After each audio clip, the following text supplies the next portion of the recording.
जान के दुश्मनों को अपनी जान कहते हैं, हम अपनी जान के दुश्मनों को अपनी जान कहते हैं। मोहब्बत की इसी मिट्टी को हिंदुस्तान कहते हैं, हिंदुस्तान कहते हैं। जो आंखों में सुनाई दे उसे कहते हैं खामोशी, जो कानों में सुनाई दे उसे तूफान कहते हैं। जो ये दीवार का सुलग है साहब, जो ये दीवार का सुलग है, चाइना अमेरिका पाकिस्तान साजिशों का हिस्सा है, मगर हम इसे अपने घरों का रोशनदान कहते हैं, अपने घरों का रोशनदान कहते हैं। आजादी, आजादी का असली मतलब वही समझ सकता है जिसने कभी गुलामी की। हम सौभाग्यशाली है कि हमने स्वतंत्र भारत में जन्म लिया। यूं तो 1947 में हमारा देश आजाद हुआ।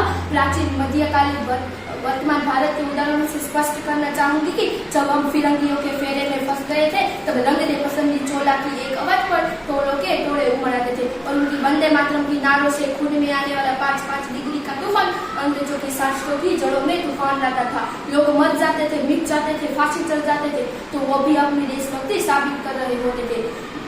वो भी अपनी देशभक्ति साबित कर रहे होते थे क्योंकि वो उस देशभक्ति की कसौटी थी। 62, 63 और 71 के युद्धों में अपना सुहाग गवा देने वाली औरत जब घर के हालात ये हो जाया करते थे कि प्यार भी भरपूर गया, मांग का सिंदूर गया, नन्हे नोने हालों की लंगोटियां चली गई, छोटी छोटी बेटियां की चोटियां चली गई।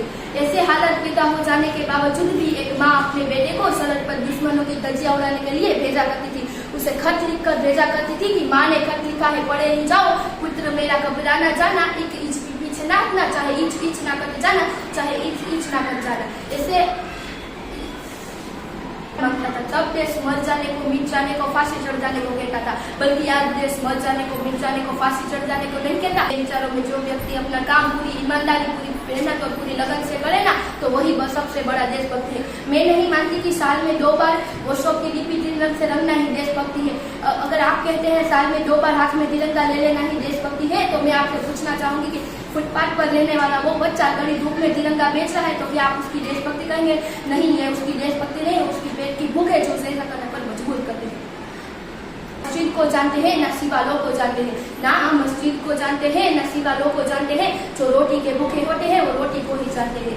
मैं सल्यूट करना चाहूंगी हमारे देश के सरहद पर खड़े दिन रात हमारी रक्षा करते हर उन जवानों को, हमारे देश के किसानों को, हमारे देश के हर उन इंसान को जो अपना काम पूरी ईमानदारी, पूरी लगन और पूरी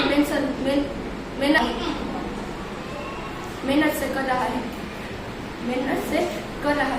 भारत की बेटी मैं ये कहती हूँ, हमारा राष्ट्र निर्माण तब संभव होगा जब हम सब मिलकर प्रयास करेंगे। मेरा हिंदुस्तान महान था, महान है, महान रहेगा।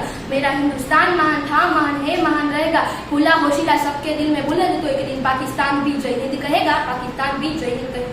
पाकिस्तान ही क्यों, पूरा जहां जय हिंद कहेगा। सारे जहां से अच्छा हिंदुस्तान हमारा, सारे जहां से अच्छा हिंदुस्तान हमारा। हम बुलबुले हैं इसके, ये गुलिस्तान हमारा, ये गुलिस्तान हमारा।